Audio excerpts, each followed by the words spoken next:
This is Brandon, Lena, and Will from Tribunal of the Grid. Now, we are about to go ahead and give you another episode. But before we do that, we are just coming here to let you know that the giveaway is still going. So please listen to the episode so that you can go ahead and comment on our IG page, whatever question that we ask, so that you can also enter into the sweepstakes. It is open to everyone. So please participate, tell a friend, tell your mama, your daddy, whoever you got to tell.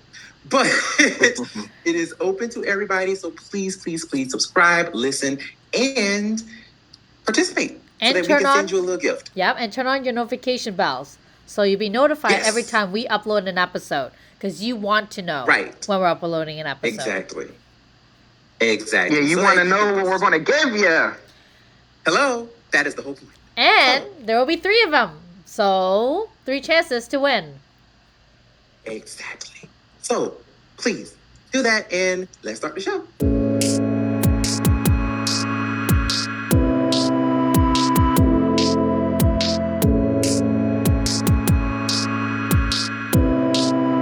Hello and welcome to another episode of Tribunal of the Grid, where we talk about all things Power Rangers, including the actors that played them. My name is Brandon. I am Lena. I'm Will. And today we are being joined by a fantastic person, one of the most athletic people I've ever seen in my life. Seriously. Seriously. It's like this dude is literally like a straight up ninja. It's wild. Well, I'm pretty sure everyone recognizes that voice. So without further ado, thank you for coming on. This is Brennan Mejia we have on the show. How are you, sir? I am well, Brandon. Thank you for having me. And, brownie points for saying my last name correctly on the first attempt. Because I am Mejia, all these things. Are you serious? Yeah, I know. Literally, I'll be invited on interviews. I'm like, you guys could have looked up how to say my last name or asked me beforehand. But oh my god, got it. So, oh my god, that is terrible.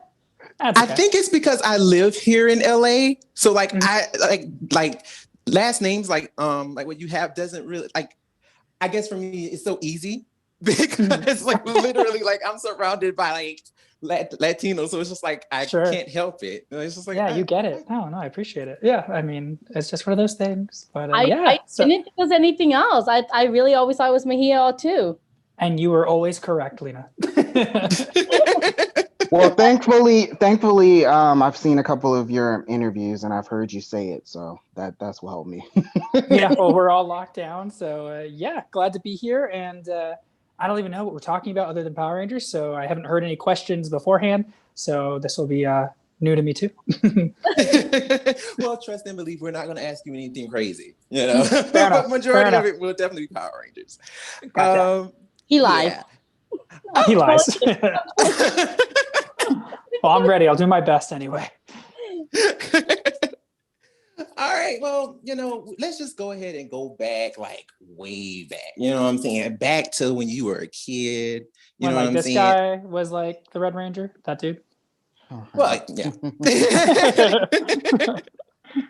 What was it like for you growing up in Cali? How was your childhood? How was that? It was good. I grew up in a town that was about an hour from San Diego. So pretty close to the beach, but not walking distance, obviously, but about an hour and a half from the mountains. So school was good. Grew up on a street where my best friend lived literally on the same street as me. So we hung out every day. We used to watch Power Rangers, every day. And then we'd have Megazord building parties when he would stay over at my house, and we'd find all the Megazords that I had and reassemble them. And we used to call it playing small or big. If we played with toys, we were playing small. If we were pretending to be the Power Rangers or whatever we were, it was called big. That was just, kids coming up with names. So I had a green Power Ranger come to my 4th or 5th birthday party. I mean, obviously it wasn't actually a Power Ranger, but some cosplayer at the time. No way. Yeah. That's awesome. That's awesome. Yep. So I've been kind of a fan from the start. Awesome. Wow. And okay, so we did a little research, and we did see that you joined the circus when you were pretty young. How was that? What was that like? Well, okay. I mean, maybe you won't believe me at this point because I'm fairly outgoing, but I used to be so afraid and like shy with talking to new people. And acting's really what broke me out of that shell. So circus, I was still really shy at the time, and I was a little kid in it, and I just like clung to my dad, and I wouldn't like talk to anyone when I was a kid other than like him. And then when I graduated high school, I rejoined the circus, and that's when I started becoming more social with it. But yeah, in the beginning, I was just like, I don't like talking to people. I don't know. And like when I first got into acting, even I just wanted to do modeling. And I didn't want to speak. I was just like, oh, if I'm a model, girls would think that sounds cool. Just like vain reasons. But later on, like I actually developed a love for storytelling and performing. So I'm very fortunate and glad that I have the opportunity to do so. Oh, wow. So it was like basically the circus kind of gotten you into that whole world of like entertainment and performing. Yeah. Obviously I wasn't like speaking in the circus, but just being in front of crowds, almost like theater minus the words, but not all theater has words, I guess. You know what I mean? Yeah. What was that like? Like, in the circus, what did you do? So when I first joined, I was an acro top. So basically my dad would base me in tricks where he would lift me. So he'd like hold me in handstands and things like that. And then I was in a hand balancing class. And then I actually met my wife in the circus. So I do Chinese pole now. I do aerial silks. I do a little bit of wire walking, unicycle juggling, some tumbling. But hand balancing, Chinese pole, and adagio, which is like partner acro, are probably my biggest strengths with circus. Mm-hmm. Mm-hmm. Whoa. So you've been doing handstands since you were little. Yeah, but not like with a proper technique until I was an adult. And then I really dug deep into it. So I had to unlearn a lot of habits. Oh, okay. Well, so that is crazy. Another question. So would you say that your time in the circus, it kind of it bred you to your future in health and fitness? Oh, for sure. I mean, so like in the book I'm reading right now, because I'm already certified as a personal trainer, I have a degree in kinesiology. I'm a yoga instructor as well. So I'm working on exercise physiology right now. And there's like multiple chapters on like the theories of what makes someone want to exercise, like someone who's a sedentary person, like who doesn't actively participate in sports. And a lot of it is like connecting them to a physical activity they enjoy. It's not just like, hey, if you run, 5 miles a day and you weightlift 5 times a week, you'll be in shape, but you also have to cut out everything you like eating. Like, okay, like everyone knows what to do, like in that vague of terms, but no one wants to, right? But if you find something you like for me, I love circus. So like my workouts, literally it's like, I go tumble, I hand balance, I get strong because I want to make my circus skills better. So like it keeps me motivated versus, oh, I just got to go lift weights for the sake of lifting weights. So it makes me want to keep doing it. So I always tell clients, like, find an activity you enjoy. It doesn't matter if it's the same one I do or whatever celebrity you like is doing. Like, you got to enjoy it. You're not going to do it. Right. That's true. That's kind of almost true with anything, though. Yeah. Almost kind of people want like fads, like, oh, well, if I do this 4-minute Tabata workout twice a week, I'll lose 20 pounds a month. No, you won't. Like, you need to, it's a good exercise, but like, you're not going to burn enough calories in that short of time. And people just want like the easy route with exercise because they usually don't like it. So amen to that. Mm-hmm. Now, I will say this. I remember seeing, I think it was right around the time of you auditioning for Power Rangers, because like I have a thing where I like any actor that actually gets on the show, I always look them up just to kind of see what they've done beforehand. And like I saw that you actually were on American Ninja Warrior. I was on that twice actually, once before Power Rangers and once after. What? Yeah, like how was that? Like that's insane. Thanks. No, I mean, I wish I could say I did better than I did, but I actually did better the first time I was on it. I made it to the Venice semifinals, but you don't get to like try twice, even though it's televised. At least when I did it, the first time you touch the course is when you do your run. It's not like you get a practice day. I wasn't one of those people who had a gym in my backyard of the stuff. Other than my wife's dad built me a salmon ladder. But other than that, like I never did most of that stuff. Like, you know, again, I'm making excuses why I fell, but no.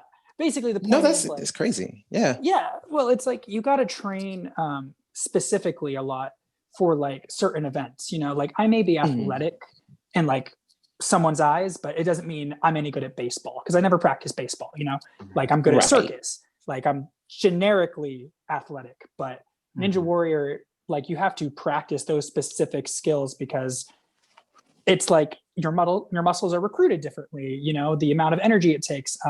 A lot of it's like rock climbing based, but I would always work out more towards circus. And I was like, oh, well, circus kind of translates, and it does kind of, but basically if you want to do Ninja Warrior, my advice is like, you need to train specifically for those type of events if you want to go far on it.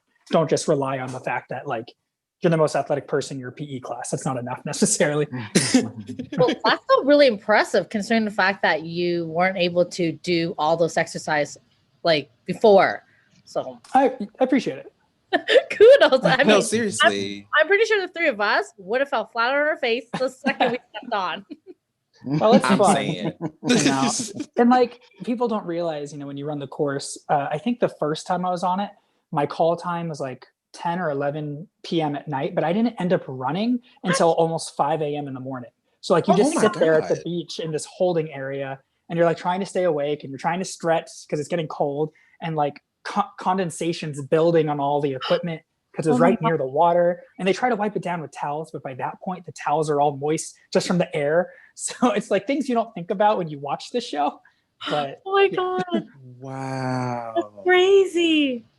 I didn't see the second one, but I did watch the first one, and you did really well. That's why I was like, thank you. Whoa, this is going to be our Red Ranger? Okay. Yeah. Oh. Well, the second one, like I actually was fine. I jumped to like this barrel shaped thing that I had to grab, but my foot slipped. So I ended up hanging from the bottom of it. So I didn't fall immediately into the water. I just couldn't get back up on top. So I was like trying to swing it, but it was heavier than I am. So I couldn't get momentum and I was just stuck. So after hanging for a minute, I was like, literally, I can't do anything. So then I just let go. But it's not like I tripped. Oh my God. That's crazy. Wow. So, okay, fast forwarding just a little bit, right? Mm-hmm. So when you were, well, of course, when you were, auditioning for the show, it has come up a couple times that that Tyler wasn't your first role or like your first time auditioning for the show. Mm-hmm. Do you remember what season it was that you auditioned for, and how far did you get? Yeah, it was Power Rangers Samurai, actually. So okay. Yeah. And I went, I think it was the third round of callbacks. To put that into perspective, for Dino Charge, we had 4. Mm-hmm. And then we had a 5th fake one where they like invited us in just to tell us we got the job. But yeah, so almost booking it, I guess, but not quite. And I was so bummed because the night before that callback was when Avatar: The Last Airbender came out, like the movie. And I know everyone says it's not good, but I never saw it because all my friends went to the midnight premiere and I'm like, I shouldn't go. I should sleep, rest up for the Samurai audition. And then, I didn't get Samurai and I didn't get to see the movie, but my friends were like, the movie wasn't good, so you're fine. So. You know what? It worked out. Everything happens for a reason and you worked out. No, this is the perfect season for you. I appreciate it. And I also agree Dino Charge is more my speed with the character, how he's written, than how the Red Ranger and Samurai was written. Oh, yeah. No. Everything worked out the way it should have. Maybe not so much the movie, but... Yeah. Well, to be fair, I actually auditioned for that movie, too, to play Sokka. Wow. Yeah. Whoa. That is so cool. Yeah, but they gave it to a white guy, so what can you do? Well... Are we surprised, though? Right, like... No, I mean, nothing against... Like, I don't know. That's all outside of my jurisdiction. I don't cast roles, but I'm hoping when they make the Netflix version that I can audition for Sokka again. But I'm getting older, so it's like, unless they age Sokka, I might be out of the running, but I'll do my best. I still have like a youthful energy. You still look youthful. Okay. If I shave. What are you talking about? I'm like, wait, what? Because Wow. clearly it's like you really do have like a real life inner gym and you're just not aging. Like That's true. I gotta keep it on the down low, man. right? Like, okay, I seen an episode of you in iCarly, and you look exactly the same. Yeah. The only appreciate difference is your hair. Yeah, that was how old? I was 16 when I filmed that. What? You were 16? Yeah, that was one of my first acting jobs. I know, right? It's like you're just like inside of like a time machine where it's just like, no, I'm not going to age. I'm just not. Yeah. Everyone else can around me, but I'm not. I'm okay with that. Like my parents both look young for their age. So like, give me all that energy. I will stay youthful. So come on, good genes. Mhm. We love it. We love to hear it. Wow. So, okay. So you went ahead, you came back for the audition for Dino Charge. Mhm. So when you got the role, when you actually got the role of Tyler, how was that for you? Like, how did you feel about that? Honestly, like I remember walking out of the audition room and went up to my fiance at the time, now wife, and I was like, we're moving to New Zealand. And like, I had this basket of like Red Ranger themed toys and like candy they gave me. And I played the Mighty Morphin theme song like 5 times in a row in the car driving back to San Diego. We were working at the zoo as acrobats at the time when I booked it for a summer job. And and then like, it was so surreal. And they're like, yeah, you can't tell anyone. So of course, like I called my family and like my friends and told them anyway. Kept it off of social media though. That was more their point. Like, right. But I remember Yoshi and I, because like we kind of like bonded a little bit at the audition, because like I found out he was a stunt performer and I was like, oh, I want to do stunts. And I saw his name on the sign-in sheet for the 5th fake audition. And they're like, hey, don't tell anyone you got the role. But like, obviously I saw Yoshi's name. And if it was on the fake one where we all got hired. So I called him and I was like, hey, did you book Power Rangers? He's like, yeah, did you? I was like, yeah. He's like, what color? Red. I was like, what color? Blue. He's like, that's so cool. So like we were geeking out. But that is awesome. Wow. So like, okay, so I know you had to be quiet about it. You had to like, keep it off of social media and stuff. Mhm.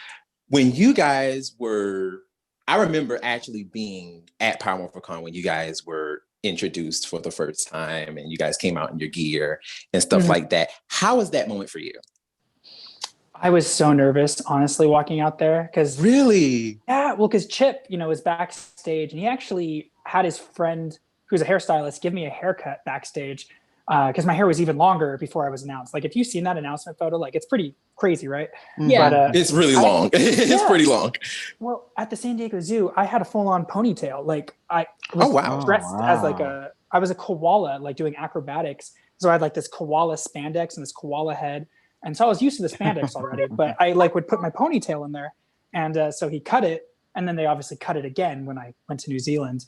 But he's like, yeah, so you got to say Dino Charger and then everyone's going to say ready. I was like, what the heck does that mean? He's like, just go out there. And like, I was like, okay. And so I was like, what's the line? Like my brain was like, stop being nervous. It's like 3 words.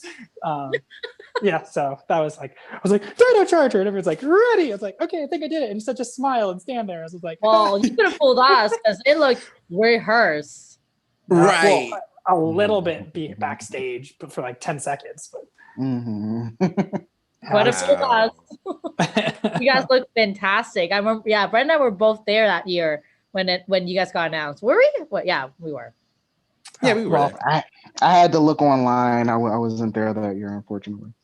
Davi and Claire were there too, hiding in the back because they weren't announced yet, but they were there. Yeah. Wow. So I remember you got to see everybody like that. Yeah. Oh, wow. Wow. So, so after you got introduced and everything, and it was time to go to New Zealand, right? Mm-hmm. So since you're already pretty athletic and you can do all the tumbling and the flips and all that kind of stuff, was stunt training easy for you or was it still kind of difficult? I mean, like the conditioning part was easy, like doing push-ups and stuff like that. But learning how to fight for screen is vastly different than fighting in like martial arts. because you have to open yourself up to camera. You know, in real life, like you cover your face when you punch and you want to come back to your face. But on TV, it's like you open your shoulder and your chest so they can see you more, and the reactions are usually a bit bigger. You have to go sometimes slightly slower, or you keep eye contact so the person you're fighting knows what you're going to do, or they can see in your eyes, like, did you forget? You know, like in real fighting, you don't usually stare at someone's eyes. It's like more peripheral vision of their neck, or at least I was taught. So it was like unlearning how to really fight to then pretend to fight. So that was hard for me. But I mean, they're super patient with teaching. And it was just like, it was really fun. And honestly, like doing it made me want to keep doing stunts. And I've gotten into the stunt world a little bit now, but I just love performing, whether it's like, obviously acting is like my ideal, like another role like Power Rangers where you could do both, like some action, but there's also acting involved with words, you know, stunt performing is acting too, in my opinion. Right. But it's just different. No, I agree. I agree with that. Yeah. So you got there, you're doing all your stunt training. Now it's time to actually get on in front of the camera. How was your first day on set?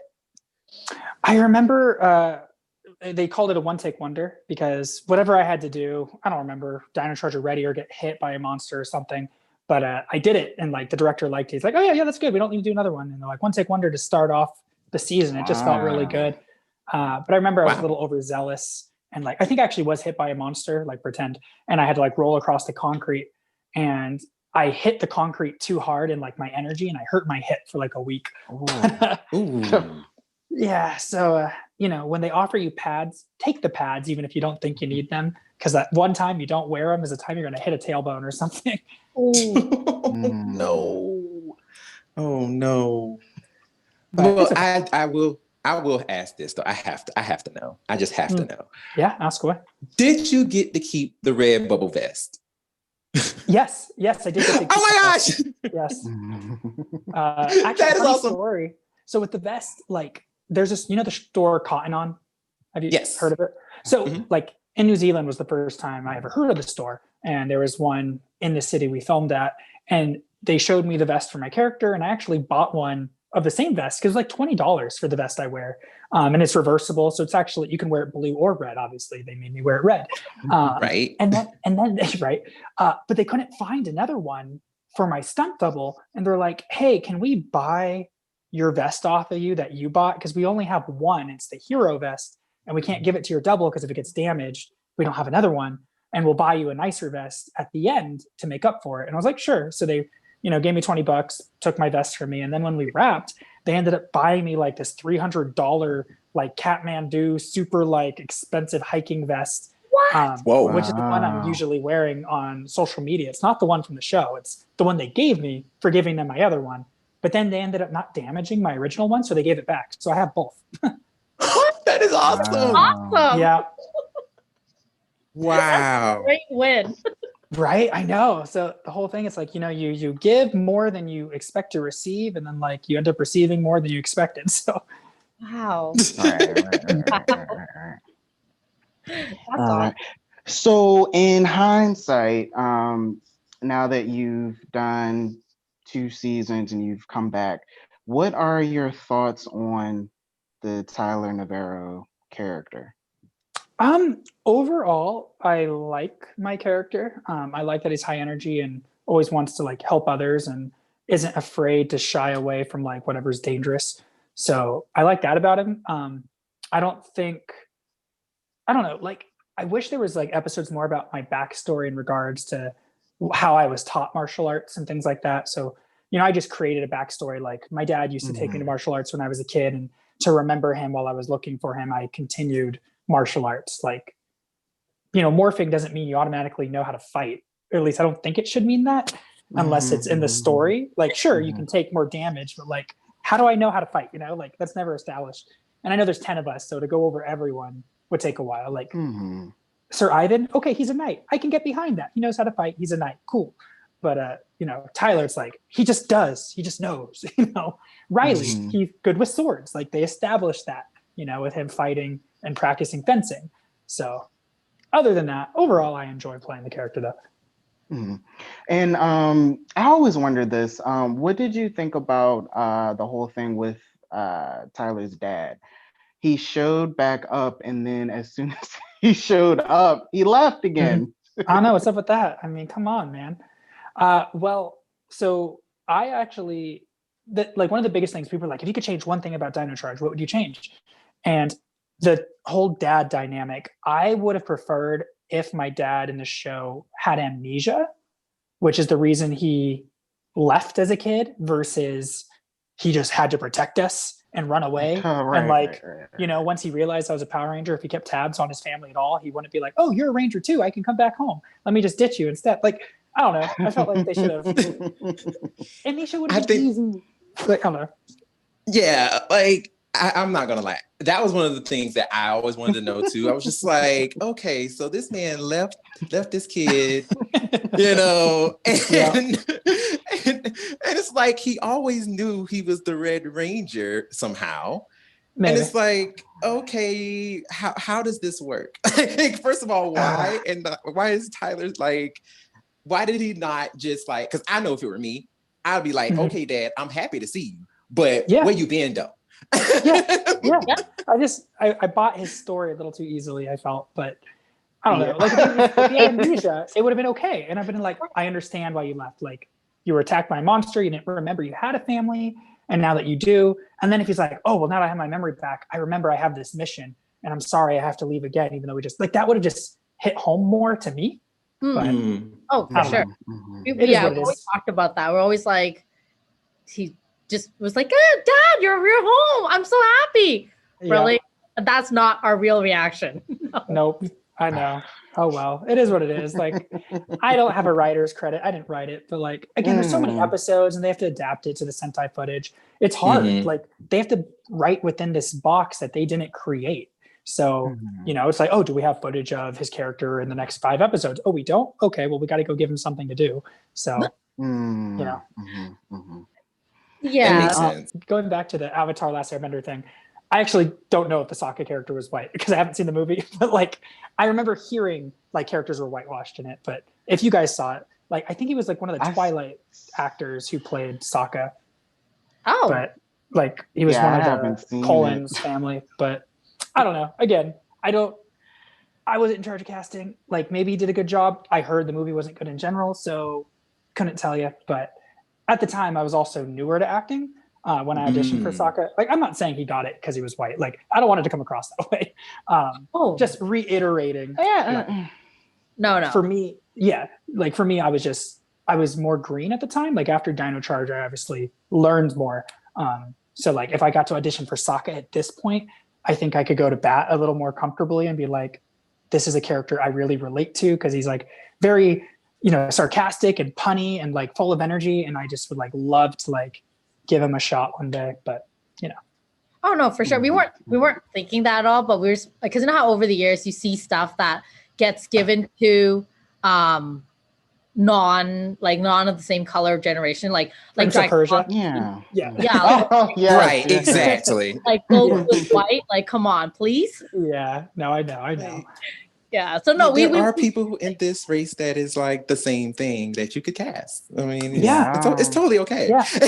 Well, like it's also hard because you know I'm so many different ethnicities. Like I'm like such a mutt of a human. So when it's like, right? Curious. I know. So my mom's side, she's from New York. She's Italian, German, English, Irish, a little bit of Jewish, and then my dad's from Central America. He's from Honduras. So I'm like Colombian, I'm like 7% Nigerian, I'm like 1% Middle Eastern, I'm French. So like when people are like, oh, well, what are you? I'm like, I mean, like technically I'm Latino from like the Colombia and like Honduras stuff, but like I'm not like Mexican, you know, and like that is what a lot of people just assume. So it's confusing. Or people are like, oh, are you Islander? I'm like, well, I'm like Islander as in like Central American Pacific like islands, like not Pacific Islander. I forgot the name of the island over there that my grandma's from, but like I am, but I'm not like what they think I am. Is like I'm not Hawaiian. So right. Well, technically, because you're a mix of everything, you should be able to be cast for everything because you're just everything. True. You know, if anything, you be the person to cast. You're like, right. World peace. Right? I am a little bit of everyone. Right? right? Go to. That's it. Just cast Brennan for everything. It works. Yeah, I can see him in that. Yeah, why not? I'm okay with that. Okay, like Hollywood, give him his things. Like he can do everything. Hawaii, give him all the everything. Yes, one day. I'm not quitting anytime soon, so I'll stay with it. I saw a clip on your YouTube channel. You were reviewing the first episode of Dino Charge, and you had mentioned that there was a scene that you did with Camille where you wanted to give a certain type of emotion, but you did what was asked of you, and when you watched it back, you didn't like your performance, and then even like higher up, they saw your performance and they were like, "Oh, I wish you would have done something different." Yeah. So, did you have other moments like that while you were filming? Because we've actually heard other actors say like the direction that they're given is to like kind of tone down their talent. Yes, it's happened before, and there's multiple reasons for it. Sometimes it's just creative differences, like literally the person who is your boss says they want it this way, and if you want to stay employed, you listen. Other times, though, it's like, hey, I love what you guys are doing, and the emotion's great, but you have to just go faster because the show is short. Like with the Sentai footage already in it, and the Megazord fights at the end of every episode, we got like 10 minutes of civilian emotional scenes to like share, and if you guys don't say your lines faster, we're gonna have to make cuts. Like Chip would mention that, like sometimes he's like, you guys are doing great, but you have to jump on each other's lines a little faster, or I'm gonna have to make cuts. And unfortunately, the thing that gets cut in Power Rangers is the emotion and the storyline side to make room for like the overall theme of that episode. So you miss those cuter, more relatable moments. Cute's not the right word, but like they'll cut the meaningful connections to save space sometimes. Oh wow, that I did not know. I was not aware. That's interesting. Yeah, it's a time thing. I mean, again, you have such little amount to like get the point across, and if I take too long with like looking down serious or whatever, and I look up, it's like, that's great, but can you like look up faster or just whatever? And like, it's just, they're not being mean, but like, it's a time thing. 3 episodes every 9 days. Like you have to move so flippin' fast on Power Rangers. So. Wow. That just gave a whole new meaning to time and budget. Yep.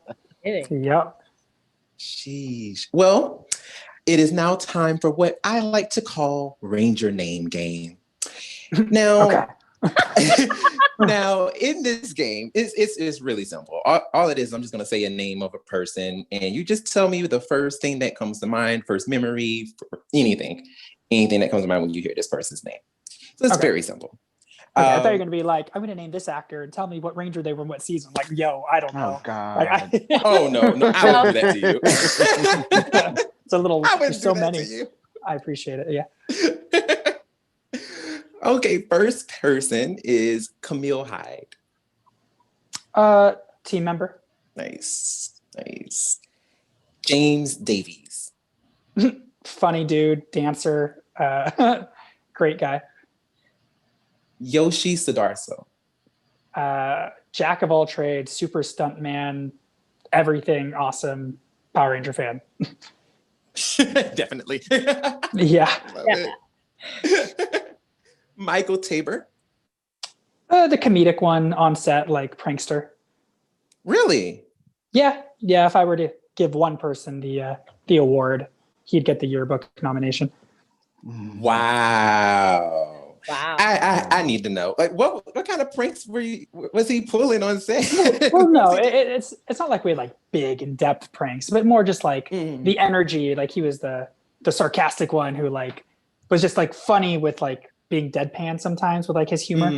So it was just in that sense, like nothing like bad that got us in trouble or anything. But I think the biggest thing we did was like, well, I wasn't even on set that day, but have you guys seen like the blooper outtake of Dino Charger? Like they released like a video going through like the year of outtakes somewhere on YouTube.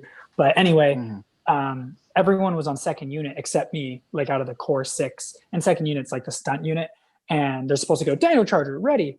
And it was like Yoshi, James, Camille, and maybe Davi, and they go Dino Charger, and then they all thought it'd be funny to be like, what's the line again? And apparently no one was like pleased with the joke at the time, so everyone just kind of stared at them and it was like dead silence, and they're like, ha, do it again. Like they were just tired at the end of the day, but like it just totally didn't hit, you know, like when you tell a joke and you're like, wasn't that great? And like no one cares because it wasn't funny. But I wasn't there, so like I wasn't even on set that day, so it was fun. It was funny to me because it happened to them. Oh man, that's tough. I know. The one thing I did, which again, not a prank, but like I watched the Japanese version, and you know, mina ikuzo means like, guys, let's go. Like if you've ever watched anime, that's what it means. So they say it a lot because like when the stunt doubles are working together, the Japanese ones anyway, they talk in Japanese to each other, like, and then obviously we dub them. And so like when I had to lead the team, I was like, guys, come on. And I said the line in Japanese instead, like during a take, and they actually liked it. Like they're like, oh, that's funny. You know, okay, let's do it again. But like, I think they appreciated that I like knew enough Japanese to say my line in Japanese. So I was like, I didn't get in trouble like they did. So that's awesome. Yeah, I totally ruined your game. Sorry, Brandon, go back to it. No. Oh no, it's okay. It's all right. Davi Santos is the next person. Davi, the poet who knows like he's so artistic, and like the way he talks and like the mannerisms he gives you, and he gives you so much attention. I don't know if you said answer with one word or like a sentence. I wasn't listening enough, I guess. But whatever you want. It's whatever you want. Whatever story comes to mind. Yeah, it could be a story time. It could be anything. Anything you're willing to share with us. We're here for this. Perfect. Davi's very sincere. Like he will, when you talk to him, he looks you in the eye and like he listens. You know, it's not just like, you know, you talk to people and like, oh yeah, on their phones. Like no, he like wants to have conversations. He's very present, which is really cool. Wow. Nice. Wow. And the last person, Claire Blackwelder. Very musically inclined, great pianist. She can rap as well. What? Yeah, like straight up. If you interview her, have her rap because she can do it. I can't. She can sing well. We lost that opportunity. Yeah, I know. She went to school with some of the people from Pentatonics. She's friends with some of them. But yeah, she is super musically inclined. And I wish I could say the same. Question. Okay. Yes. You may not remember, but I'm gonna ask anyway.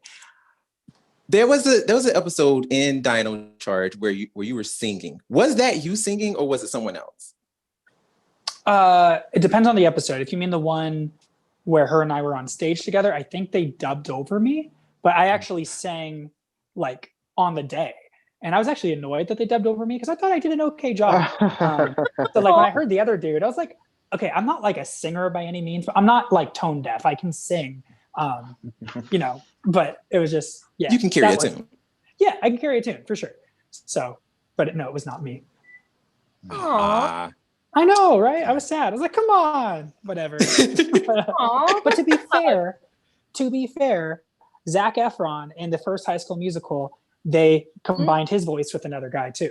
So, and then they didn't in the sequel because he said he wouldn't do it or something unless they let him sing. So, yeah, I heard about that too. I was like, oh, really? Yeah. But he could sing. Like he can really sing. Yep, and I agree. Just didn't let him sing. Maybe he was rough around the edges in that first movie attempt of singing, and like maybe he took lessons. I don't know. Like the closest I am to Zac is people tell me I look like a tan Zac Efron. But other than that, like, okay. I never met the man. No, you said that. I've seen you post about that somewhere, and I was like, I don't see it, but okay. You'd be surprised how many people have come up to me literally throughout the past few years and like, you really look like a darker Zac Efron or like a tan Zac Efron or a golden Zac Efron. I was like, oh my God. Do you mean we're both not overly tall and we both work out? Like, I don't know. That's weird. But I mean, I can kind of see it a little bit, just a little bit, like not really like, oh my God, but like, I know. It's like, yeah, I can see it a little bit, but yeah. Okay. Like enough, you know, like if him and I were cast in a movie and we could be half brothers, maybe, like if we had different moms or something, sure, or different dads or whatever, you know, however that works. Wow. Yeah, I still don't see, but okay, we'll go with it. Fair enough. I don't make the rules.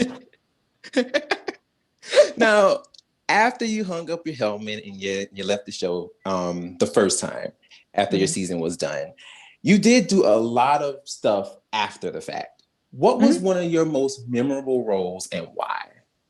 Supergirl, because I always wanted to be in the CW DC universe. I auditioned for Cisco on The Flash initially too. Wow. Get out of here. Are you serious? Yeah, I know. That would have been so cool. I agree, but it was not meant to be. So that's okay. But alas, so when I got that audition, I thought I did a horrible job in the audition. It's always the ones you think you did poorly on that you seem to book. But I was just like, I don't know, like I had to play a druggie or a drug dealer, not a druggie. Well, maybe he does drugs too. Anyway, but the point is, I was playing a drug dealer and I was like, okay, I mean, drug dealers, I guess, can look like anyone. But I feel like I look too clean cut to be like a drug dealer, just in my everyday life. But maybe CW drug dealers are like fancier. But like in the audition, I remember CW worlds are just different. That's the best way I can say it. Agreed. But like the guy who went in before me, because like they call it like you're on deck when you're right like next to the door, and everyone else is in the waiting room down the hall. So I was in the chair sitting, so I could hear through the door. And the guy, like, they're all laughing at his jokes and whatever. And like, he comes out of the room and he leaves. And then the casting assistant runs out to go get him. Like, oh, they want to see you again really quick. And like, I was about to get up and go in. I was like, just kidding. So I sit back down, feeling dejected. And so they called him back in. And like, again, they're all chatting. And then he leaves with a big smile on his face. He's like, good luck, man. I was like, oh, yeah, you too. You know, like, haha, I hate you. But then I go in and I forgot what day we voted for something that day. It was some kind of like proposition voting thing. So they all had their I voted stickers on in the casting room. And so I go in there and I do the scene. And like normally when you audition, they'll go like, okay, whenever you're ready. And so like you start the first scene. And then after the first scene, they usually say, cut. All right, that's great. Let's try this, do it again. Or we'll be like, great, we're moving on to the second scene. There was 2 scenes and they never said cut or anything. So I stopped. Like after I finished the first scene, they're all just staring at me. And I felt so awkward. Like, I guess I should keep going. So I like just started going again into the next scene and they kept going. And at the end of it, I was like, thanks for voting, guys. Like, cause I saw their stickers. They're like, oh yeah. And I'm like, I'm such an idiot. And I just walked out. And I remember getting on the phone with my mom. I'm like, I should quit acting. This is so stupid. I don't even know why I'm doing this. And then I got a call and they're like, hey, you're on hold, or they pinned you for this role, like within an hour. And I was like, are you kidding me? Like being pinned means like one of like the top choices. And then I was actually like they booked me right before Rangers stopped. So I was in Florida. And so I had to fly from Florida straight to Vancouver for the job. What? Yeah. So it was just like super cool. And it was like, God was like so gracious with that. And I was like, man, whenever I think I'm about to quit, like a blessing comes and it's like, all right, this is where I'm supposed to be. I'm going to stick with it. That is insane. Cause oh wow, like I actually remember that episode of Supergirl, and it was so shocking to actually see you on there because it was just like it was random because I was like just watching it, and all of a sudden I just see you, and I'm like, wait a minute, he looks familiar. Yeah. But people are like, so that's what Power Rangers do after they finish the show? They become drug dealers? I was like, yes, that's what we all do. Wow. Oh wow. But it was fun. And of course, also too, sometimes they die. That was your next character, one of your other characters where you played a dead guy in the Dead Girls Detective Agency. Yeah. Oh, but before we jump to that, I forgot to say. So when I got onto set on Supergirl, one of the he was the second assistant director, the AD or something, some position of power. He was the same one from Power Rangers, like from New Zealand.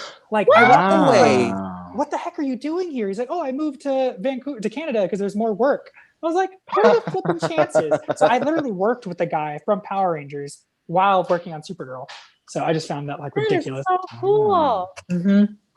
It really is a small world. I'm telling you. It's a sign, Brennan. Keep going. Keep I'm doing my best. No, seriously. It's a sign. That's crazy. Oh my God. Yeah. Wow. So sorry, I didn't mean to cut you off, but I just had to tell that really quick. No. I was just asking you about the other role you had with the Dead Girls Detective Agency. Like, what was that like? Because that's like a Snapchat original show. Yeah. Type of thing. Yeah. So funny thing you talked about like energems being real, towards the beginning of this interview. so in Power Rangers, you know, I placed Tyler roughly like 17, 18 or something around there. Like they didn't really say what age he was. But when I played that character on Snapchat, I'm supposed to be 17 in it. And that took place, you know, like 6 years after I filmed Power Rangers. So I was like, okay, I guess I still look the same age I did 6 years ago. I'm okay with that. So it's just kind of funny, but yeah, that was really cool. And that actually led to someone from Disney saw me on that show and they're like, hey, we want you to audition for our voiceover department, because I guess they liked my voice because I have a unique sounding voice. I don't know. So I actually got to go and like read for Disney in the same place they recorded Frozen 2 in like the same recording studio. What? And they were like telling me about it. And they put me on file. They're like, yeah, if we ever have any characters that like, we want someone who sounds like you, we'll call you in to read for them, which hasn't happened yet. But like, just the fact that that led to that, you never know what's going to lead to what, you know? Yeah. Wow. That's so That's true. That is very true. Now, the character that you did play on American Horror Story, how was that? How was it like working on that scene with Evan Peters? Because like he's amazing. Yeah, definitely. I mean, that was kind of, I feel like what made him blow up, you know, that first season. So that was before he was an X-Men and Never Back Down 2 or whatever other movies he's been in. But at the time, I just knew him from American Horror Story, and I was like, this guy's really good. And he was actually dating someone from my old acting class. So I knew her before I knew him. And so it's just like small world. And then like he was just a chill dude. Like we grabbed lunch on set together and we were talking and hanging out. And I remember like just even a little bit, like, cause I had martial arts practice at that point too. So the scene where like he holds a knife to my throat, initially he was just like standing behind me with the knife. And I was like, oh, do you mind like grabbing me this way? Because I feel like in real life, I could get out of this even without training. So like, we just kind of like, it was cool. Like my Krav Maga background let us kind of tweak it a little bit to make it feel more realistic. But he was so cool. And there's a line I messed up. I forgot what it was, but he was actively listening. Like it wasn't a big line mess up, but like if he said his line exactly as written, it wouldn't have made sense because my lead-in line didn't set it up correctly. But he tweaked his line to make sense with what I messed up. And I was like, okay, and then we just kept the scene going. Cause like in my mind, I immediately knew I said it wrong, but he caught it and just kept going. And I was like, this guy's professional. Like that is so cool. Yeah. Wow. That's acting. And that's acting, folks. You know, that's real life, acting. you know, you listen, you don't just wait for your turn. Right. Come on, you better come through with these gems of acting. We love it. One day I've taught, like I subbed one time for an acting class at a school that I used to teach circus at. And it was really cool. Like I actually enjoy teaching a lot. I've thought of being a teacher. So like down the line, I'd love to like, I don't want to quit acting to be a teacher, but I'd love to like be on such a level where I could go in and then be a guest teacher or like share my experience with students. That'd be cool. Because I mean, you've been doing this for a minute now, so it's like I'm pretty sure you got some gems and stuff that could definitely be helpful to the people. Energems, exactly. Yeah, exactly. Now, honey like soccer. Now, of course, you've been doing all this wonderful work and everything. Now they then brought you back to Beast Morphers. How was that working with that cast and everything, and actually seeing your old cast come back and being with them? It was really cool. And actually, before we started filming, I met with Jazz and Rory for lunch. And I guess at the time, Chip kept it a secret that we were filming the crossover. So I actually spoiled it to Jazz and Rory because I was there for a convention in New Zealand leading up to the filming. And so like, I just like, hey, they wanted to meet with me for lunch. I was like, yeah, I'll meet. And then we're talking about it. And they're like, so you are in the crossover. Chip never told us. I was like, what do you mean he didn't tell you? So I spoiled it in accident. But yeah, it was cool. I mean, honestly, I almost came back for the Ninja Steel crossover, but they ended up only bringing one of us back because initially it was going to be a Dino Charge Ninja Steel team up. And then Chip was whittling down people and it got down to Yoshi and it was like, his brother's in it, obviously, like take him, like it's chill. So coming back, like, I don't know, I was like ready to not come back. When he mentioned it, it would probably happen. I was like, okay, you told me that for Ninja Steel and it didn't happen. So I didn't want to get my hopes up. But this time, yeah, it happened, and I was like, I can't believe I'm back in New Zealand. Like, it just felt like stepping into, I don't know, like it was nostalgic connecting back to Tyler, because again, out of all the roles I played, Power Rangers was the one I grew up watching, so it's just different, like versus me in American Horror Story or on Snapchat or iCarly or whatever. What was that like actually meeting Austin St. John? Did you meet him before that, or was that like the first time? I met him, I think, 2 other times at conventions briefly. Like when I was cast, someone introduced me to him, like, oh, this is the next Red Dino Ranger. And he's like, oh, nice to meet you, man. Like, just short. We didn't really talk. But filming together, we had a lot of downtime. So he told us how he got into the convention circuit, how he was actually like overseas at the time. And like Walter Jones was like, yo, you should come to conventions and stuff. He's like, dude, I'm in like the Middle East right now. And like doing, like, he was like a medic or something. And just like hearing his stories, and like we did jujitsu, like Yoshi found a gym and we all did jujitsu classes together while we were in New Zealand. And like I got to roll with Austin. It was like, who gets to do that? Like with the person they grew up like idolizing. Cool. So it was just like, again, such a blessing, and like, I don't know, just surreal. Just, and he taught us some like martial arts. So he helped me like with, I don't know. It was just like super cool experience, and haven't seen him in person since then. So hopefully when COVID goes away or whatever, vaccines, I can do some cons with him. Oh, that'd be so cool. Speaking of COVID,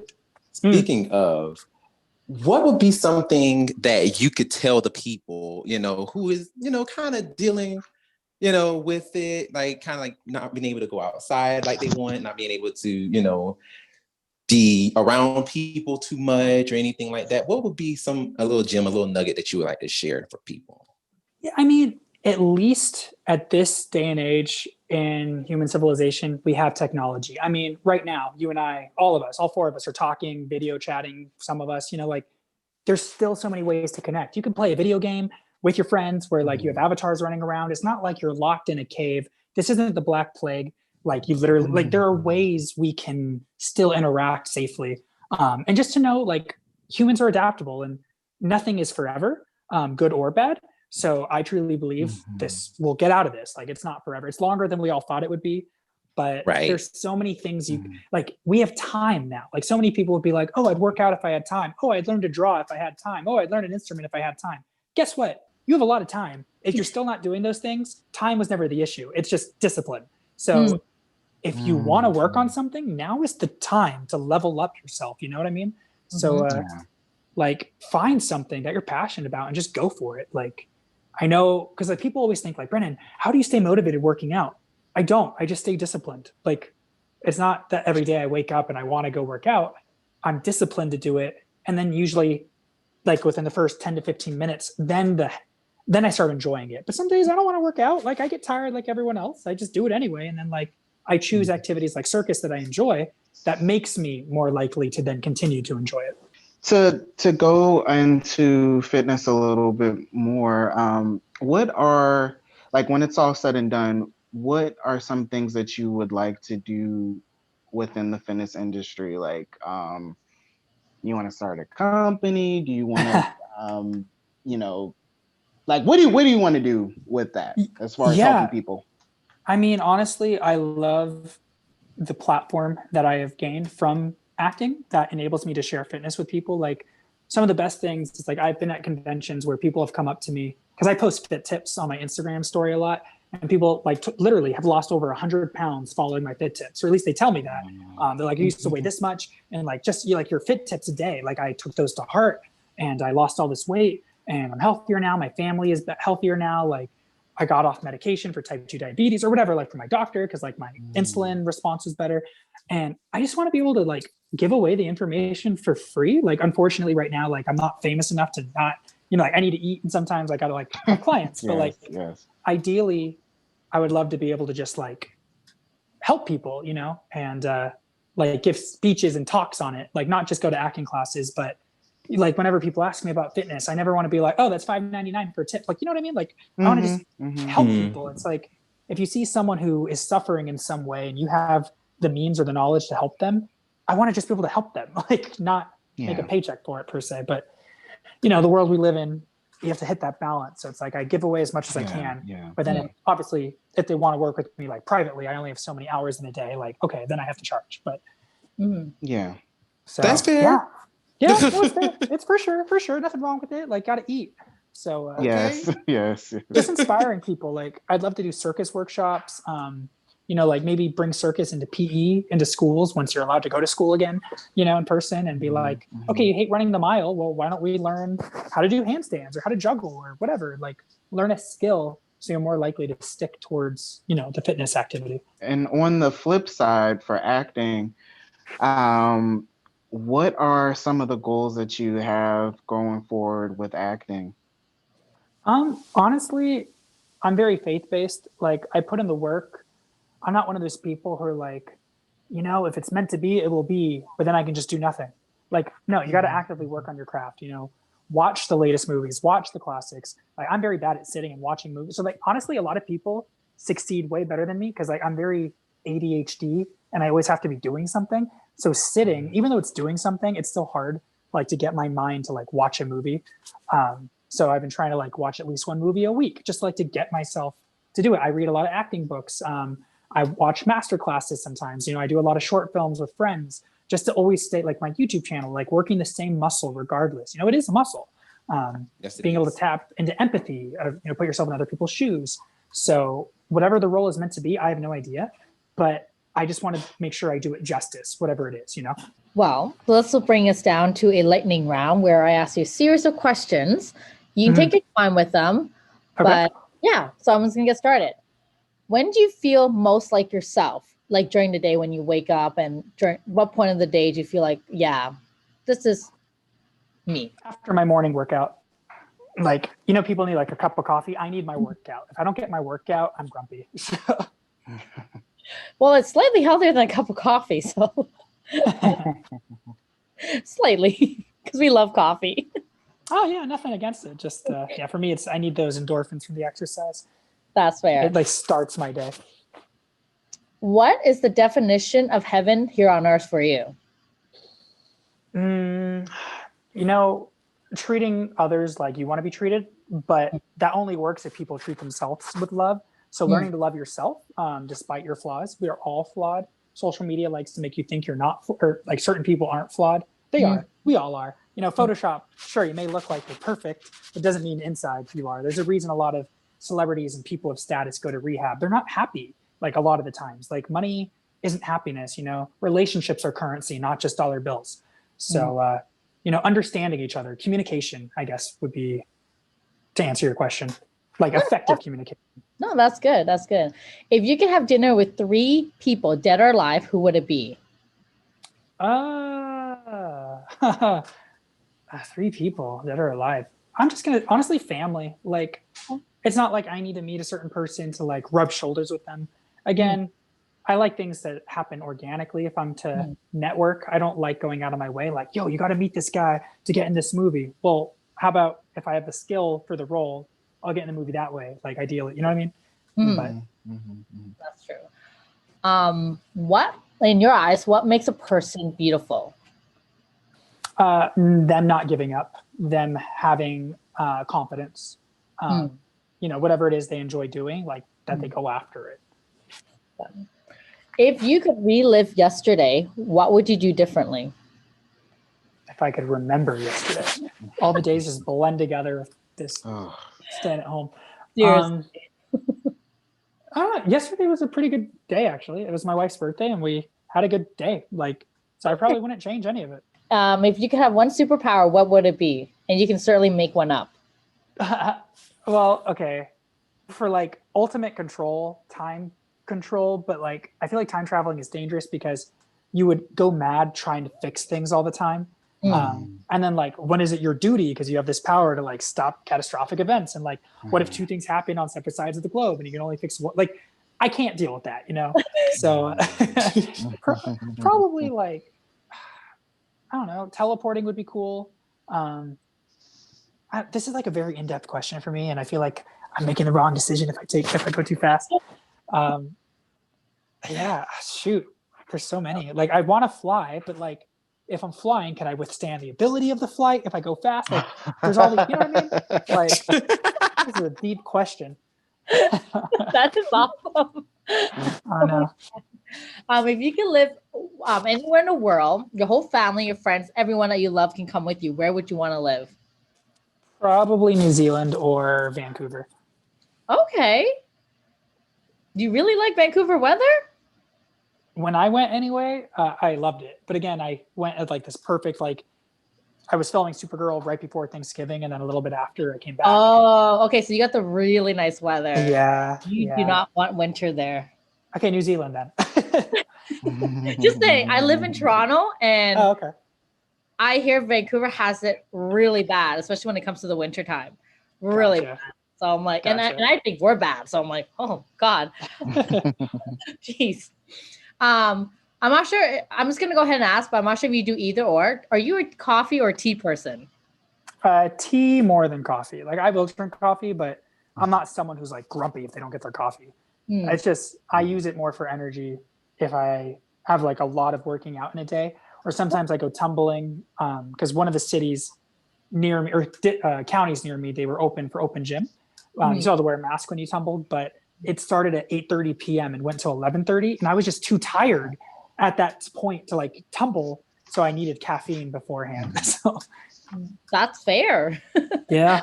That's fair. What is something that you feel like you still have to learn?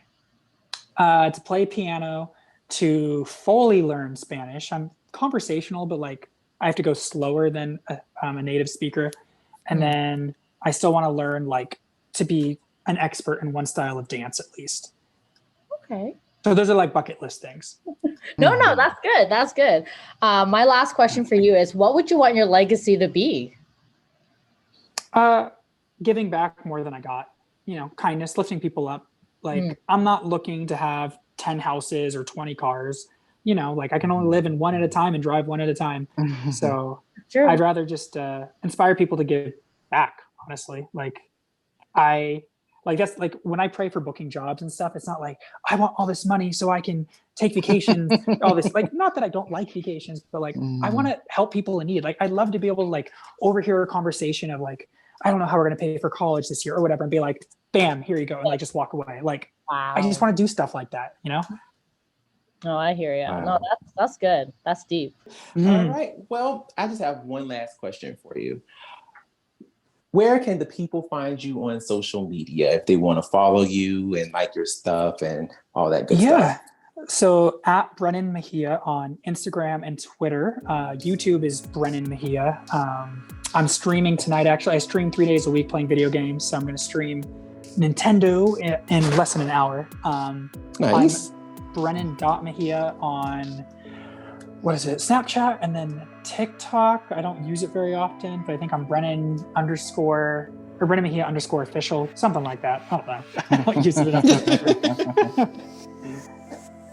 All right. Well, once again, thank you for being with us on the show today. It was such a pleasure. Yeah, no, my pleasure, guys. Thanks for having me. No problem. Thank you. And that has been another episode of Tribunal of the Grid. My name is Brandon. I am Lena. I'm Will. And we will see you next time. Bye. Bye. Bye. Bye, guys.